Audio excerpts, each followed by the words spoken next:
So the next thing we want to do is even out the color tone in the image. Before I do that though, let me just give you a couple of pointers of patching up the mouth. This is what it used to look like. Here's what it looks like now. What I ended up doing to give him a tongue was selecting this area with my lasso tool, and then with the lasso tool moving that down to some skin on his arm and actually copying that and then moving it back up to the mouth. And then I used my levels and hue saturation in my image menu to try and match some of the tone. I also copied this side of his little mouth from this side and did sort of the same thing for a couple areas on his lip and just copied things around. And then I did go in with my dodge and burn tools and try to give it a little bit of shape by giving it some shadow and a little bit of highlight. Obviously this is never going to look perfectly real, but this is a whole lot better than what it used to be.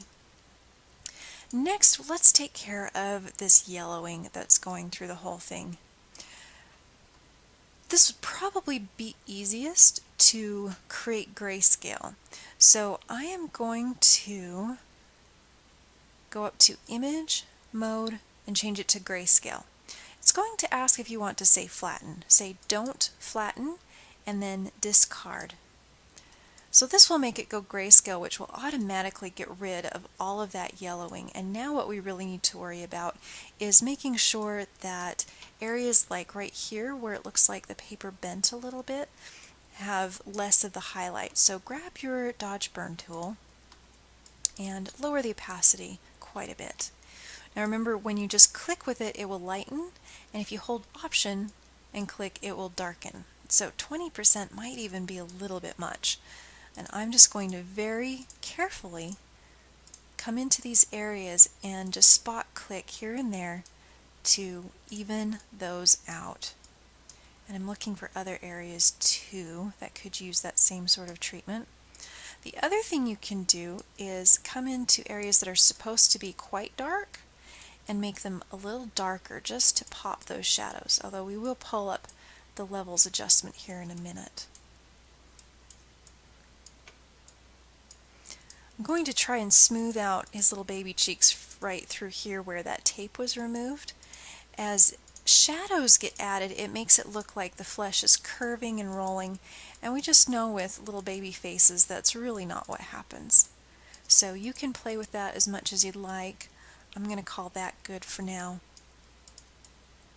The next thing is to get some true white back in here. So let's put a levels adjustment on here. I've got my adjustments panel, and I'm going to click levels, and then let's see what happens if we just pull the black over just a tiny bit.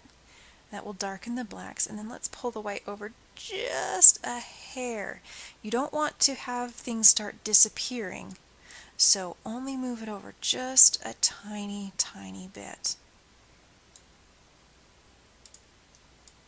Now, the lovely lady that let me borrow this picture from her site had done a restore where she had actually gone in and softened some of this texture on his little face. One of the ways you can do that is to click on your restore layer, grab your lasso tool, and set the feather to maybe about 5, and then draw a selection around his little face.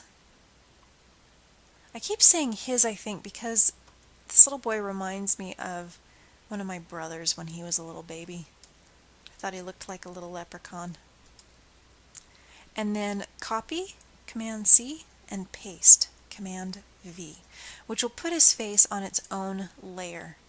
Next we're going to go to Filter and Blur and Gaussian Blur. And you don't want to make it really blurry, definitely not something like that, but just to where that texture of the paper gets softened. Now you will notice his eyes and stuff getting blurry, but we're going to fix that in just a minute. And then click OK.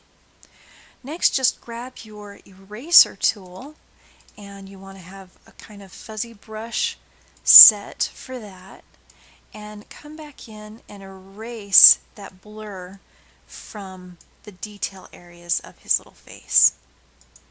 So anywhere you look and you're like, ah, that blur looks kind of weird there, just hit it with the eraser a couple times, and that will bring back that area of detail.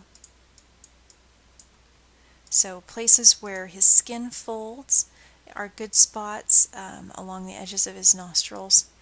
The more careful you are with this, so example around his eye, if I had come in really close to begin with, I could have left some of this other. Now I am erasing. You certainly can throw a layer mask on this, and this will give you a little more editing ability. Anyway, you could do that to the whole area. Sort of a last go over. Once I've done that, I'll flatten or merge that down to my restore layer. So right click, merge down. Kind of the last thing I do at this point is look for areas that still look a little bit splotchy and grab my patch tool and maybe even those last couple of areas out just a little bit. Because when we patch up, we can make an area smooth-ish and then later go back with a tool like the patch tool and kind of even it out without losing the texture. Okay, well, I'm pretty pleased with that. If you liked the sepia look, what you can do at this point is go to Image, Mode, and change it back to RGB color. Say Don't Flatten, and then above your levels layer, add a hue. I know there's a couple different ones that can do this. Let's try a photo filter. And you can try some of these. There's one actually that's called Sepia, and you can increase the amount, and that adds back just a little bit of the warm tone, which I kind of like.